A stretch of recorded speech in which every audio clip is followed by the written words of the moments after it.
Head over to Zimbabwe, where Jubelah Magutakuona, Senior Fund Manager at BancABC, is standing by. That surname was a little difficult, but I did say I was going to try. Now, thank you so much for joining us, Jubelah. Now, looking at the general market, sentiment on the market has been pretty weak, with year-to-date figures coming in pretty low. What are your thoughts on this?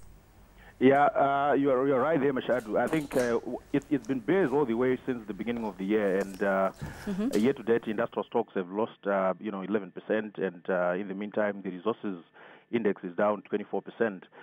I think to put this into perspective, you're looking at investors having lost very close to $500 million since the beginning of the year, and volumes have relatively been very weak. I think on average we've been seeing about 1.5 million going through the market, on a daily basis.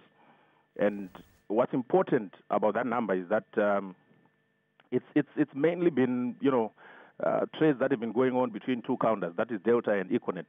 I think 80% of trades have been, going through, these counters. And, the other issue is that Delta and Econet, between them, they account for about 40% of overall ZSE market capitalization. So what it is that, you've got 60% of the market that is receiving only 20% of the play. So there's quite a bit of a gap.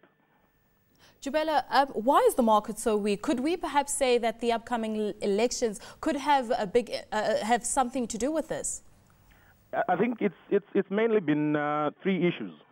One is that the regulatory, environment has not been the best. I think the whole issues surrounding indigenization and the changing of goalposts. I think last week or the week before there was an indication that one of the transactions that had been consummated may actually be revised in terms of its terms. So I think that has made investors a little bit jittery. Then the issue of elections also. I think we are in that season and in that mode where there's a bit of electioneering going on, and generally, I think markets tend to be a little bit concerned about, activity surrounding, election. And the third issue has certainly been the liquidity in the market, which has been, pretty much an area where, if you look at it since the beginning of the year, some of that has been compounded by the fact that the current account, balance is not looking good. I think we probably are importing, more than we are exporting. So there has been a bit of a liquidity gap there. But I think what is important to note is that some of this bad news has, somehow been overplayed. I think, yes, this is, the systematic and non-diversifiable concerns are there. But I think for an investor, sitting on cash, this market is looking very pretty. Fundamentals of certain companies are encouraging. Dividend yields are looking, okay. PEs are demanding. I think you've got certain sectors that are trading at between 1.5 to 3 times earnings, and it's not all bad news. Banks, for example, specifically, you're looking at banks that are trading at 2 times, earnings. Yes, there are issues and concerns about the loan books and the quality of those loan books, but there are certain banks that have always done things right, and we wonder why, they're getting punished. So market not looking all that bad, but let's talk on tobacco deliveries. The prices have been the main issue on that front. Talk us through what type of tobacco deliveries we are expecting. I think so far year to date, about 125 million kgs, of crop have gone under the hammer, and I think we have received as a country close to $465 million.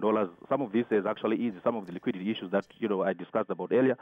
But this year, overall crop is expected to come in at about 132 million kgs, compared to last year. So this year's crop versus last year, flat, at 132 million kgs. But I think what is very important to note is that